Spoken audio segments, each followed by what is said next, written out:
And we are back. So we go back to the border. First, the president here in Kenya closes the border except for truck drivers who have been tested and found to be negative. The following day, there's a crisis at the border. Kenyan drivers saying they are not being allowed to go on the other side. And then come the remarks by Mkuu wa Mkoa Tanga, Martin Shigale. Hebu tukamsikize basi. Kuanzia leo, yani kuanzia sasa. Bwana sio kuanzia leo, kuanzia sasa muda huu. Kama kuna gari inatoka upande wa Kenya, imebeba shehena, imebeba mzigo, inaleta Tanzania, kuanzia leo ni marufuku. Kati ya watu waliopimwa, zaidi ya wasafiri wanaotokea Kenya, wa Kenya, zaidi ya 19 wana corona. Sasa hatuwezi kusisi turuhusu waendelee kutoka Kenya na corona zao waingize ndani ya nchi yetu. So I'm told it's Shigela. Martin Shigela.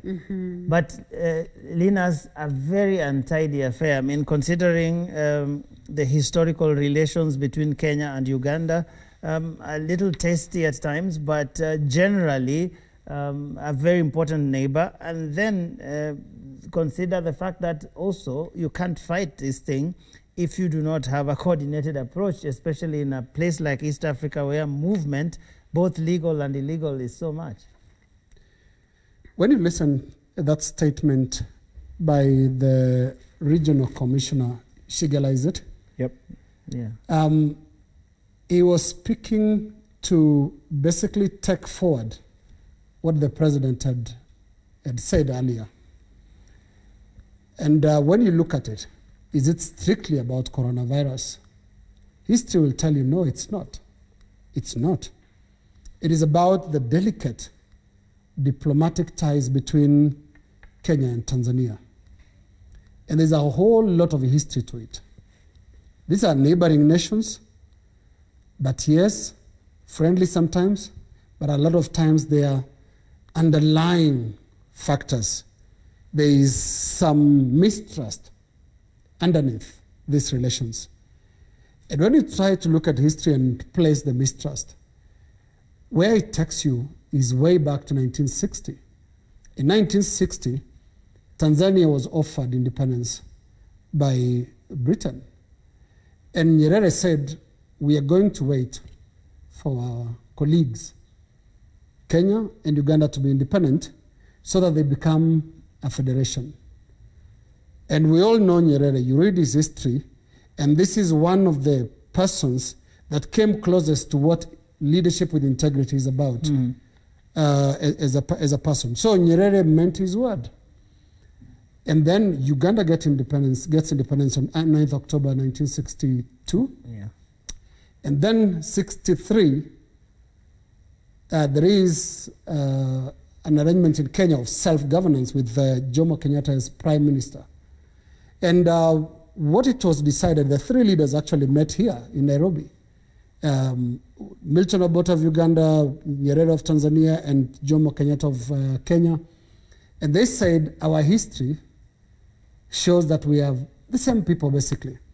And so a federation is a natural way to go. So based on that, each nation actually started proceeding towards a federation. But come the 2nd of August, 1963, Prime Minister Kenyatta speaks in Kisumu and says, you know, federation, we were talking about federation so that we can fast track our independence as Kenya. Now, that was the first time Prime Minister Kenyatta clashed with the parliament, which was then the House of Representatives, because he wanted to change what was actually the process towards a federation. And let it be known that there was actually a date for federation, and that was 15th of August, 1964.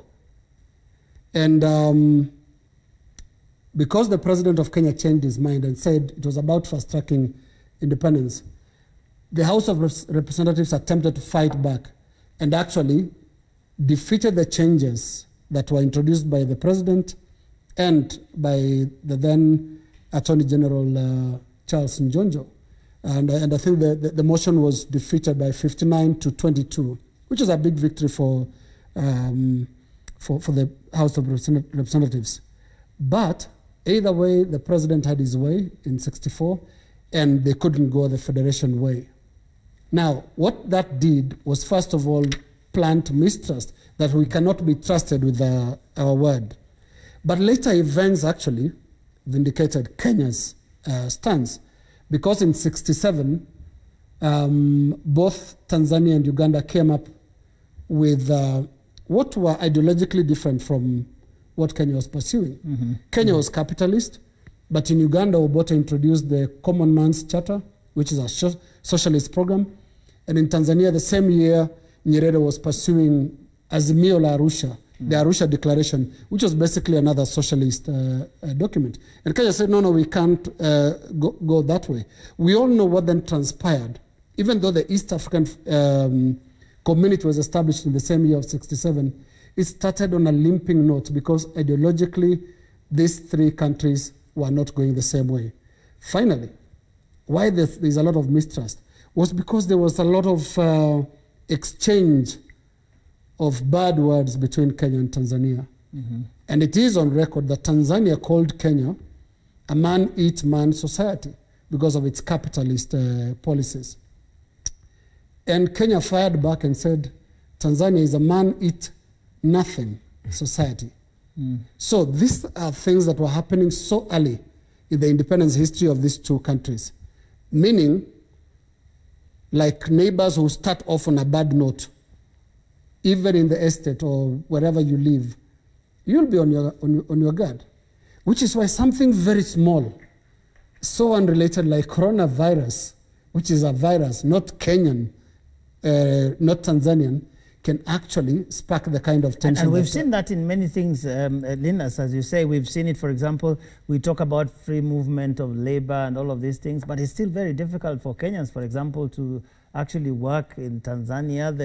The way they manage their society is extremely different from how it is here, that it almost becomes impossible for you to fit and do things the same way that, that they've been done here. And I think because of the ideological differences that are found in history, you also find that these societies then evolved very differently, even in terms of the political tradition, political culture that you find in the different countries, and the way people live their lives in general. I mean, if you were to go to any place in Tanzania, they're generally more laid back. They have a different way of doing things, and they almost wonder what the big deal is when a group of Kenyans come and they almost look like they want to take over everything. So there's always this guard that they put up and say, hey, what's wrong with these guys? What's the hurry about? What's the big fuss about? There's a small historical background to that.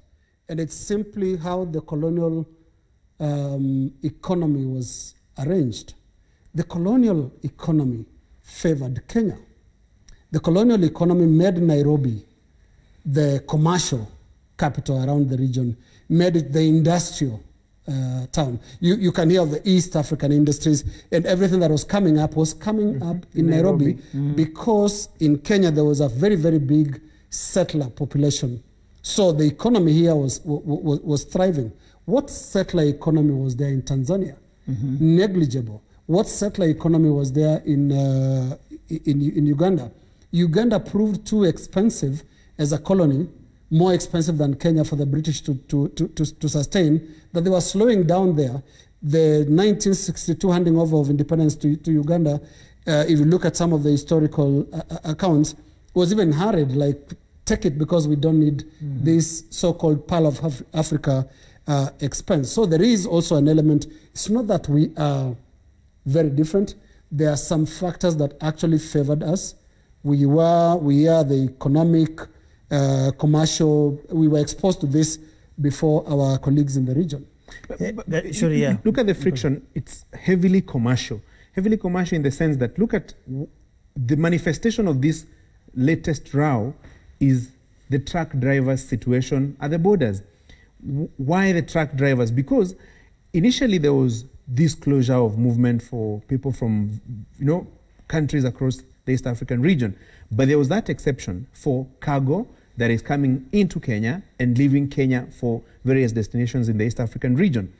And look, for example, the wakulima market that is in Nairobi, one large market that supplies quite a number of goods to various places. Most of the oranges that you find there, the onions that you find there, heavily come from Tanzania. And the complaints that were being made by traders coming from Tanzania to Kenya or from Kenya to Tanzania, they were talking about potential losses running into hundreds of millions of shillings. Why? Because these are perishable goods and you're required to queue there. And look at what Martin Shigella said, from leo ni marufuku. Does it mean the goods that were already loaded in those trucks could not cross over? And I think some sense has now prevailed as a result of what I heard President Magufuli say yesterday, that President Uhuru Kenyatta reached out to him, spoke to him, which I think is a good thing, because it saves quite some row that would have heavily gone south. And I think it would be nice to listen to what Magufuli was saying yesterday.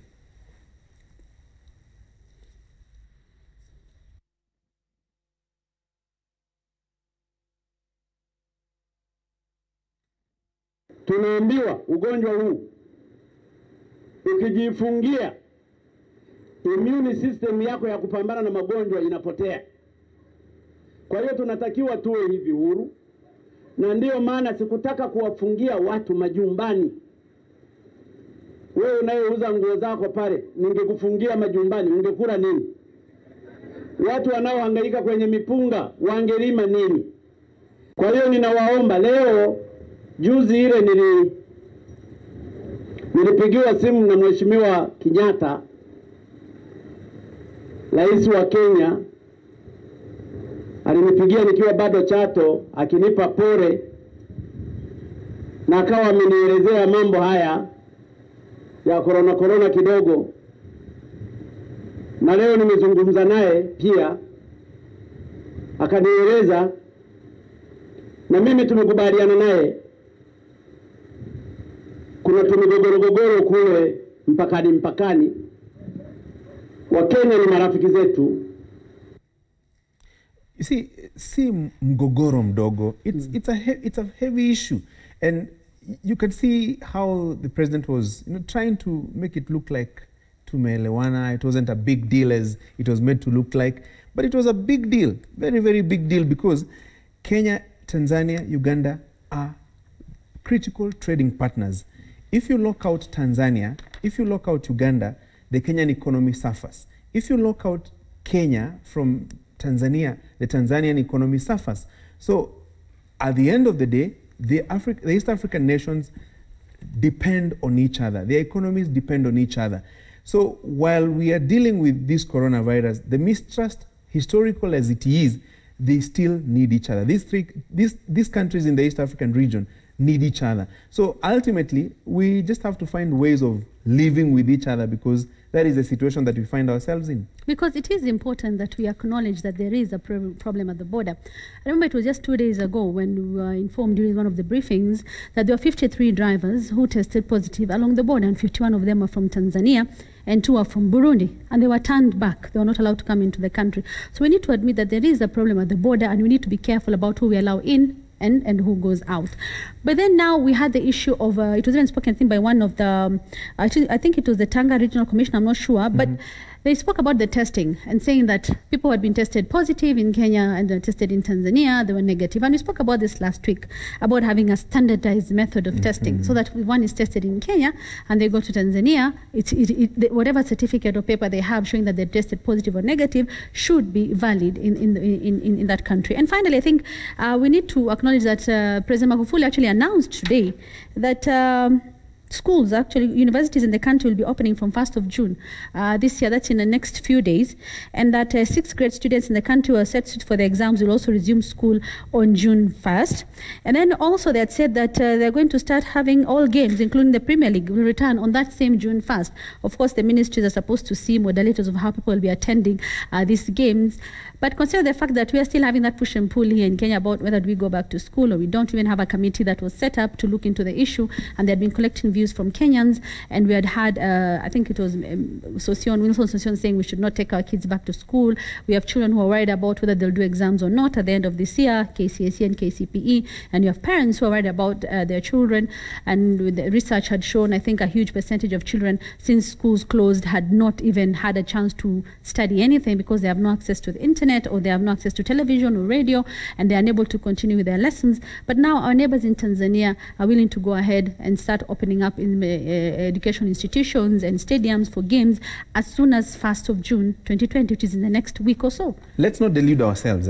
No matter how well prepared we are as a country, no matter the kind of policies, measures, guidelines that we put in place, as long as our neighbors don't reciprocate, as long as our neighbors don't put equal or even better measures, then we will continue to have a problem. Because look at the number of infections across our borders or related to our borders.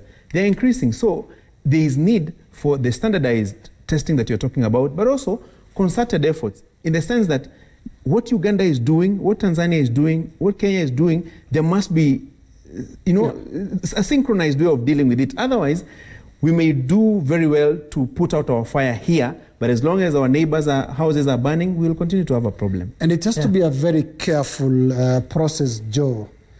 There is no doubt about the logic of the economic side of things when it comes to relations between Kenya and Tanzania. We rely on them, for example, for all our shortfalls, whether it's maize or onions, because increasingly the land and agricultural cover in this country is decreasing. So that point cannot be belabored. But there are two things that must be managed very carefully going forward.